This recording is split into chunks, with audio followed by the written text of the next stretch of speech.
Have you ever stopped to think about the magic happening right now?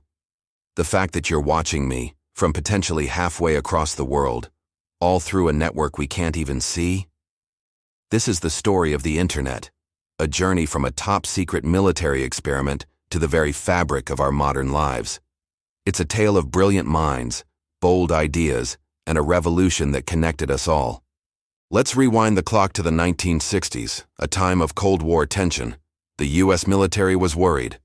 What if a single attack could wipe out their entire communication system? They needed something decentralized, a network that could withstand damage and keep information flowing. This challenge led to the birth of ARPANET, the Advanced Research Projects Agency Network. In 1969, a breakthrough moment. A message was sent from a computer at UCLA to one at Stanford. The intended message was login. The system crashed after just two letters, L and O. But in that LO, a new world was born. The first ever message on a computer network had been sent. It wasn't glamorous, but it was the start of everything. For years, ARPANET was the exclusive playground of academics, scientists, and government researchers. It was a text-based world, complex and far from user-friendly. But these pioneers were laying the groundwork. In the 1970s, two crucial innovations emerged. First, email. Suddenly, researchers could send messages to each other almost instantly, creating the first digital communities. Then came TCP/IP, developed by Vinton Cerf and Robert Kahn. Think of TCP/IP as the universal language of the Internet. It's a set of rules that allows different computer networks to talk to each other. This was the key that would unlock the potential for a truly global network of networks, the Internet as we know it. The 1980s saw the Internet slowly expand beyond its government roots.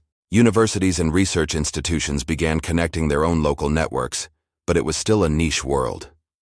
The real turning point, the moment the Internet started its journey into our homes, came in 1991. A computer scientist at CERN in Switzerland named Tim Berners-Lee had a brilliant idea. He wanted a way to easily share and link information. He created three fundamental technologies: HTML, the language used to create web pages; URL, the address for each page; and HTTP, the protocol that lets you retrieve those pages. He called his creation the World Wide Web. He made it available to the public for free. This single act of generosity changed the course of history. Suddenly, the Internet had a friendly face. The release of the Mosaic web browser in 1993, and later, Netscape Navigator, made navigating the World Wide Web as easy as pointing and clicking. For the first time, you didn't need to be a computer scientist to explore this new digital frontier. The dot-com boom of the mid to late 90s was on. Companies with .com in their names sprouted up overnight. Amazon started as an online bookstore, eBay created a global auction house, and Google began its mission to organize the world's information. The familiar screech of a dial-up modem became the soundtrack of an era, the sound of a household connecting to a vast, new universe of knowledge, commerce, and connection.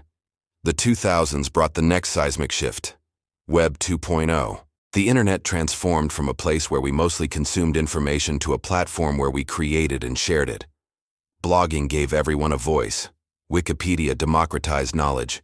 And then came social media, Friendster, MySpace, and then the giants, Facebook in 2004 and YouTube right here in 2005. Suddenly, our social lives began to merge with our digital ones. We weren't just connecting with information, we were connecting with each other in entirely new ways, sharing photos, thoughts, and moments of our lives with a global audience. The launch of the iPhone in 2007 put the Internet in our pockets, making it a constant companion. Accessible anytime, anywhere. Which brings us to today. The Internet is no longer just a tool, it's an extension of our world. It's how we learn, work, shop, and fall in love. It powers our economies, shapes our cultures, and influences our democracies.